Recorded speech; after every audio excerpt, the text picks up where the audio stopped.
Video में आप सभी का स्वागत है। आज हम देखेंगे रसखान के पदों की व्याख्या जो कि रचनावली सुजान रसखान से ली गई है।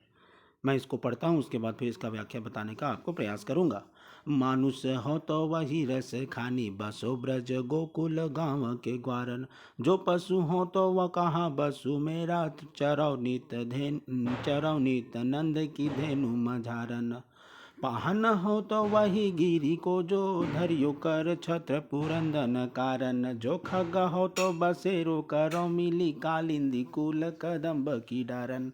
तो इसमें मानुष हो तो वही रसखानी, बसो ब्रज गोकुल गांव की ग्वारन। रसखान कहते हैं कि यदि मुझे अगले जन्म में मनुष्य का शरीर मिलता है तो मैं वही मनुष्य बनूंगा जहां बनना चाहूँगा जहां ब्रज और गोकुल गांव के लोग गोकुल गांव के साथ रहने का अवसर मिले। और यदि अगर पशु आगामी जन्म में, अगले जन्म में यदि अगर मेरा कोई वश नहीं होता है, ईश्वर जैसी योनि चाहेगा दे देगा। इसलिए यदि मुझे पशु योनि मिले तो मैं चाहूँगा कि मेरा जो जन्म है ब्रज या गोकुल में हो, ताकि मुझे नित्य नंद की गायों के साथ उनके मध्य में विचरण करने का सौभाग्य प्राप्त हो सके।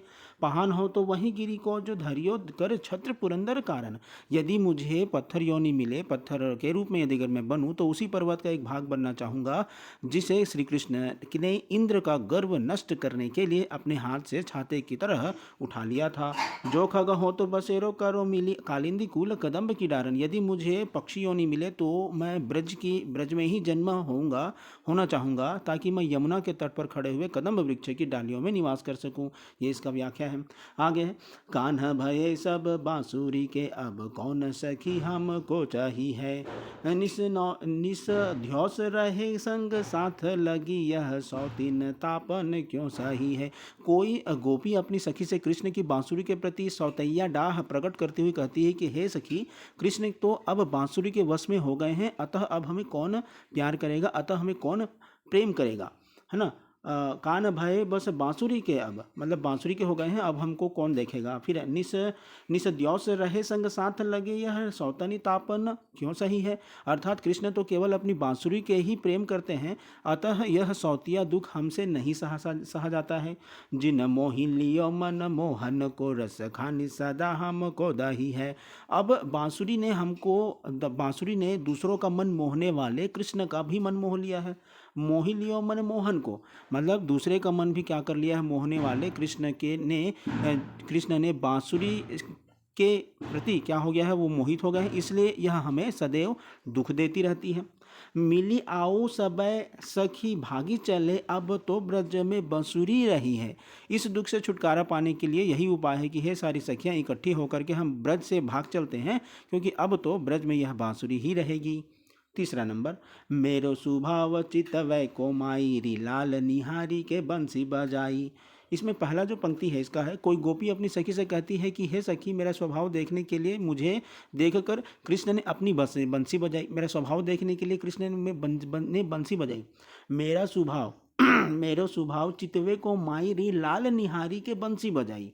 ठीक है, बंसी बजाई। वा दिन ते मोही लागी ठगौरी सी, लोग कहे कोई बावरी आई। उसी दिन से मुझ पर इसका जादू चल गया, लोग मुझे देखकर कहने लगे कि कोई पगली आ रही है, अर्थात लोग मुझे पगली समझने लगे, मतलब बावरी समझने लगे। वा दिन ते मोही लागी ठगौरी सी, लोग कहे कोई बावरी आई। ठीक, आगे है, यो रस खानी घिरियो सिगरो, ब्रज जानत वे कि मेरो जियराई। रसखान कहते हैं कि इस प्रकार सारे ब्रज के निवासी मुझे घेर लेते हैं और मेरे मन की या तो कृष्ण जानते हैं या स्वयं मैं जानती हूँ।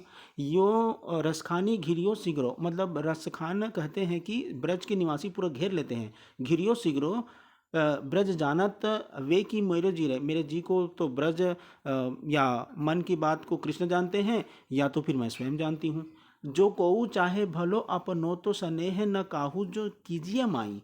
यदि अगर जो कोई भी भला चाहते हो, आगे इसमें है, यदि कोई इस जगत में अपना भला चाहता है तो उसे कभी भी किसी के प्रेम में नहीं पड़ना चाहिए। लिखा है, जो कोऊ चाहो भलो अपनो तो स्नेह मतलब स्नेह, न काहू सो कीजिए माई, मतलब कभी भी किसी से प्रेम नहीं कीजिए। ये पूरा का पूरा व्याख्या हो जाता है रसखान का।